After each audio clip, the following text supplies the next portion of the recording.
আপনি একটু যদি বিস্তারিত বিষয়টা। আসলে আজকে বিধানসভায় যা হলো, এটা যে একটা অভূতপূর্ব, নিন্দনীয় এবং বলা যেতে পারে ত্রিপুরা বিধানসভার ইতিহাসে এরকম একটা কলঙ্কময় অধ্যায় খুব কম দেখা গেছে। আজকে এই সপ্তম অধিবেশনের দ্বিতীয় দিন, 2025-26 ইংরাজির বাজেট গত শুক্রবার পেশ হয়েছে। প্রথা অনুযায়ী আমি বিরোধী দল নেতা, বাজেট নিয়ে আলোচনা বিরোধী দল নেতাকে শুরু করতে হয় এবং আমাদের এই বিধানসভার যে ঐতিহ্য, শুধু আজকে আমরা বামপন্থীরা বিরোধী দলে আছি যে আমরা এসে নয়, একদম বহু আগে থেকেই এখানে কংগ্রেস যখন বিরোধী আসনে ছিল দীর্ঘ 35 বছর, কখনো তাদের সংখ্যা 8 জন, 9 জন, 10 জন, 11 জন বা একটু বেশি, বিরোধী দল নেতা তিনি কম করে 1 ঘন্টা কথা বলেন। কারণ বাজেট তো বলা হয় হাউসিস of the opposition.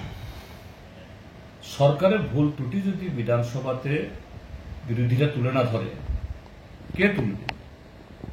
Treasury bench বা শাসক দল তো তারা নিজেদের ভুল কখনো স্বীকার করবে না, আর ভুল আড়াল করতে চেষ্টা করবে। এতে রাজ্যেরই ক্ষতি, গণতন্ত্রেরই দুর্বলতা সূচিত হয়। কাজেই এই জন্যই সর্বকালে বিরোধী দলকে সুযোগ দেওয়া হয়, এটা প্রশ্নাতীত। কিন্তু দেখা গেল আজকে আমি কথা বলা শুরু করার আগেই পরিষদীয় দলনেতা, যিনি দীর্ঘদিন বিরোধী দলে ছিলেন, বিরোধী নেতা ছিলেন, যিনি 1 ঘন্টা, 1.25 ঘন্টা, 1.5 ঘন্টা কথা বলেছেন তারা যখন বিরোধী ছিলেন, তিনি বলছেন যে 35 মিনিটের বেশি কথা বলতে পারেন। তিনি ঠিক করে দিচ্ছেন। আরে তিনি কে? স্পিকার না হয় তার চেয়ার থেকে কথা বলতে পারেন, এটা নিয়ে আলোচনা হবে। যাই হোক, আমি কথা শুরু করলাম। আমি কথা বলার পর 25-30 মিনিট যেতে না যেতেই, যেটা হয় না সাধারণত, যদি বিধানসভাতে কোনো সদস্য যদি কোনো ভুল বলে থাকেন, এটা জেনারেল ডিসকাশন, সাধারণ আলোচনা, আমার বক্তব্যের প্রতিবাদ হবে, ব্যাখ্যা হবে, কিন্তু পয়েন্ট অফ অর্ডার দিয়ে আমাকে আটকে দেওয়া, তারপরও আমাকে থামানো যায়নি। যে যুক্তি সানিয়ে যখন কথা বলছি, কথা টিকাতে পারছে না।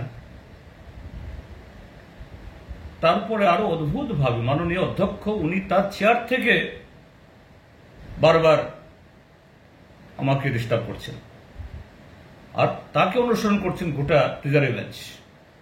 কেন? আমি তো কোনো সেরকম অসংসদীয় শব্দ চয়ন করিনি। সরকার পদত্যাগ করতে হবে এ কথাও বলিনি। আমি বলেছি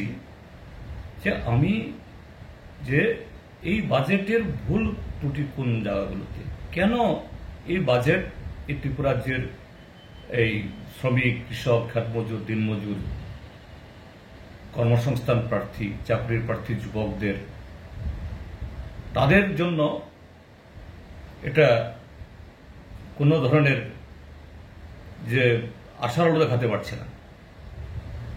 সেই জায়গাতে জনগণের যে আকুতি, ত্রিপুরাজ্যের মাঠে ময়দানে মানুষের যা বক্তব্য, এবং আমরা সবাই জানি যে এই বাজেটে আহামরি, এটা অন্য দল যদি সরকারে থাকে, আমরা যদি থাকি, আমরা 1 বছরে সব করে ফেলব। সম্ভব না, কিন্তু তার মধ্যেই যে বেস্ট পসিবল, ম্যাক্সিমাম পসিবল কি কাজ করা যায় সেই যুক্তিগুলো গঠনমূলকভাবে তুলে ধরছি, যে সরকার যেন একটু সহনশীল হয়, সংবেদনশীল হয়, এগুলা নিয়ে একটু ভাবেন। এবং বাজেট তো পেশ হবেই, তারা সংখ্যাগরিষ্ঠ, পাশ হবেই। তারা এতে কোনো সংশোধন আনা যায় কিনা, এখন হোক বা পরে হোক, তারপর তারা যোগ বিয়োগ অঙ্ক দেখিয়ে এবং নানা শব্দ চয়নের মধ্য দিয়ে ছলাকলা করে যে সমস্ত জিনিস মানুষকে ভুল বোঝার চেষ্টা করছেন, আমি এগুলো ভেঙে দিচ্ছি। এই তো শুরু হয়ে গেল। একটা সময়ে বলছে যে আমার জাত তলে কথা বলছে, তারপরে বলছে আঙ্গুল দেখিয়ে যে সারা ত্রিপুরা রাজ্যের মধ্যে মাঠে ময়দানে নামতে দিইনি, এবার মেলার মাঠ অফিসে এখান থেকে তা বেরোতে না পারে এ করে রাখবো। মানে মাঠে ময়দানে গুন্ডামি করছে, মাঠে ময়দানে মানুষকে রক্তাক্ত করছে। এই গত পরশুদিনও আমাদের একটা শান্তিপূর্ণ সভাকে তারা রক্তাক্ত করেছে। এখন বিধানসভার ভেতরে এখানে এসে মন্ত্রী ধমকাচ্ছে, মন্ত্রী অন্য কেউ না, এবং সবচেয়ে বয়োজ্যেষ্ঠ মন্ত্রী রতনলাল নাথ, যে জনবিচ্ছিন্ন হয়ে এই রাজ্যের গণতন্ত্রকে খতম করে একটা স্বৈরাচারী করার যে আজকে প্রচেষ্টা কায়েম হয়েছে, এটা কোন পর্যায়ে গেছে এবং কোন পর্যায়ে নিয়ে গেছে। কারণ এদের দুর্নীতি, অকর্মণ্যতা, প্রতিশ্রুতি খিলাফ একটার পর একটা তুলে ধরা হচ্ছে। কেন তোমরা এই হাজার হাজার শূন্য পদ পূরণ করতে পারছো না? কেন তোমরা 200 দিনের রেগার কাজ দেবে বলেছে, আজকে 50 দিন হয় না? কেন কর্মচারীদের 20-22% দিয়ে তোমরা দিতে পারছো না? কেন জিনিসপত্রের দাম তোমরা উঠতে পারছো না? কেন পঞ্চায়েত থেকে মহাকরণ অব্দি সর্বত্র কমিশন ছাড়া কাজ হয় না? এই সমস্ত বলতেই এদের আর ধৈর্য নেই। গোটা প্রায় বিরোধী পক্ষ একজন বাদে এই বিধানসভাটাকে এটা যেন একটা বিশৃঙ্খল একটা জায়গায় পরিণত করার চেষ্টা করছে।